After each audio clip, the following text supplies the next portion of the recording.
দর্শক, আজকে সার্জিস আলম একটি কথা বলেছেন। তিনি বলেছেন, ফ্যাসিবাদ বিরোধী আন্দোলনে অন্যতম সহযোদ্ধা ছিল ছাত্র শিবির।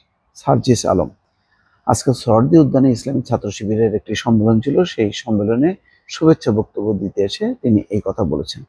তার মানে হচ্ছে যে সার্জিস আলমের বক্তব্য হচ্ছে যে রাজনৈতিক পট পরিবর্তন, ওই আন্দোলনের সময় ছাত্র শিবিরের ভূমিকা খুবই উজ্জ্বল ছিল এবং তারা অন্যতম সহযোদ্ধা ছিল।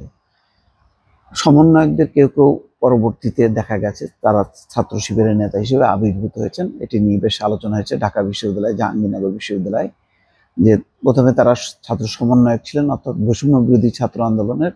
পরবর্তীতে তারা নিজেদেরকে ছাত্র শিবির হিসেবে আত্মপ্রকাশ করেন এবং সাম্প্রতিককালে ঢাকা বিশ্ববিদ্যালয় সহ ঐক্যবদ্ধ ছাত্র আন্দোলনে বেশ কিছু মিটিং হয়েছে, সভা হয়েছে।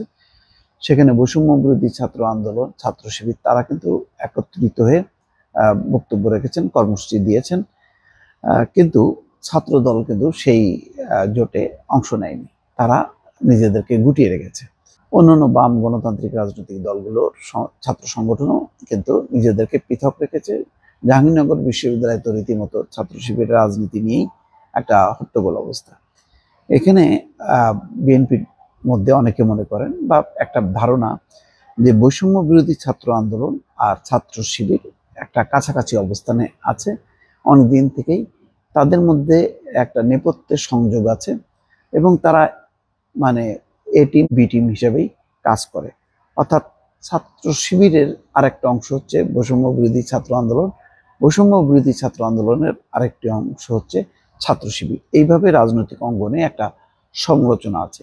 সুতরাং সার্জিস আলম যখন বলছেন যে ফ্যাসিবাদ বিরোধী আন্দোলনের অন্যতম সহযোদ্ধা ছিল ছাত্র শিবির এবং তার কিছু বাস্তব প্রমাণ যখন প্রতিফলন হয়, তখন মনে হয় যে বৈষম্য বিরোধী ছাত্র আন্দোলন এবং ছাত্র শিবির অত্যন্ত কাছাকাছি অবস্থান করে। কৌশলগতভাবে, আদর্শগতভাবে তাদের মধ্যে অনেকটা ঐক্য আছে।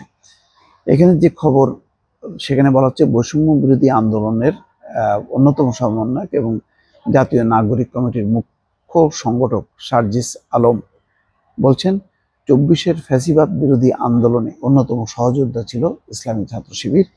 প্রত্যক্ষ পরোক্ষভাবে শিবির আন্দোলনের সঙ্গে ছিল। শিবিরের ভূমিকা সবচেয়ে কার্যকর ছিল। বুদ্ধি, পরামর্শ এবং এক টেবিলে আমরা কাজ করেছি।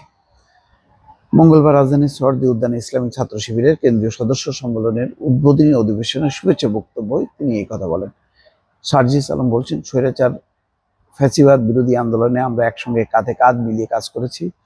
শিবিরকে ট্যাগ লাগানোর দিন শেষ হয়ে গেছে। একটি কথা স্পষ্টভাবে বলতে চাই, কেউ যদি কোনোদিন কোনো সত্যকে চাপা দিয়ে রাখতে পারবে না। সত্য প্রকাশ শুধু সময়ের ব্যাপার মাত্র। শিবিরের সম্ভাবনার কথা উল্লেখ করে তিনি বলেন, শিবিরকে সব মানুষের কাছে গ্রহণযোগ্য হতে হবে।